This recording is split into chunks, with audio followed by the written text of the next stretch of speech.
The story of Seaman ABBAs is one of deep emotional conflict, injustice, and courage in the face of overwhelming power. Abbas was a committed naval officer in the Nigerian Navy, serving his country with honor. But one fateful day, his life took a drastic turn that would trap him in a nightmare lasting more than 6 long years. It all started when Abbas, a man of strong faith, decided to gather his fellow soldiers for a prayer session. This act of kindness, a moment meant to lift the spirits of his comrades, would unfortunately become the root of his suffering. Lieutenant Colonel Muhammad S. Ademo, his commanding officer, was furious. He accused Abbas of defying orders by organizing the prayers without proper permission. From that moment, what could have been a minor issue spiraled out of control. Abbas was not just reprimanded, he was locked up. Days turned into weeks, weeks into months, and soon, years went by without a trial. For 6 long years, Abbas was held in detention, completely cut off from the world and his loved ones. The punishment seemed horribly out of proportion to his supposed crime. His wife, Mrs. Hosseina Harna, was left heartbroken and desperate, struggling to understand why her husband was treated like a criminal for such a small offense. The suspense in this story lies in the cruel uncertainty. Every day that passed, Abbas's fate remained unknown. Would he ever be freed? Was this punishment a result of a personal vendetta from his superior?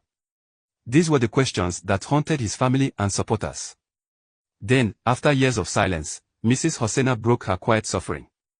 She courageously went on national television, the popular Briquette family program, to tell the world about the injustice her husband faced. Her words struck deep into the hearts of Nigerians. With tears in her eyes, she recounted how Abbas had been tortured, how his spirit was crushed, and how he had begun to lose his sanity due to the harsh conditions. The entire nation listened in shock, as it became clear that this wasn't just a story about one man, but about a broken system that failed to protect its own. The emotional pain didn't stop there. Mrs. Hosseina shared that Abbas had once been threatened by Lieutenant Colonel Ademo, who allegedly vowed to kill him. Was this true?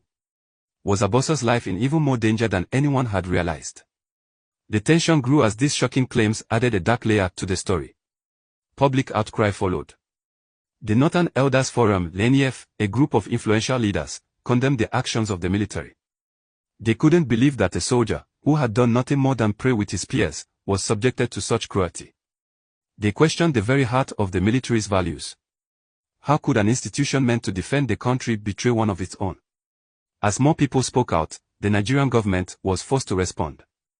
The Defense Headquarters, along with the Minister of State for Defense, Bello Matawa, announced an official investigation into Abbas's case. This brought a glimmer of hope to his family and supporters. But the question still hung in the air: would justice be served? Matawa promised that the government would uncover the truth.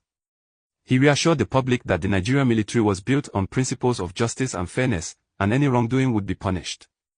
The military was expected to uphold its reputation as a guardian of the people, not as a force that mistreats its own.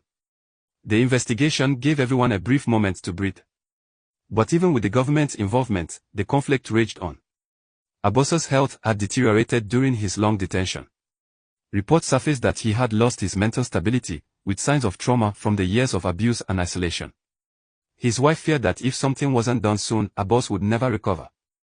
This story taps into the subconscious fear of being trapped in a situation beyond one's control, a fear shared by many. It also awakens a strong desire for justice. Watching Abbas's story unfold is like witnessing a battle between good and evil, where power is misused and those who should be protected are left to suffer. The final question remains: will the investigation lead to Abbas's freedom and restore his dignity, or will this be another case of injustice swept under the rug? Nigerians are waiting with bated breath, hoping that the military will do what is right and give Abbas the justice he deserves.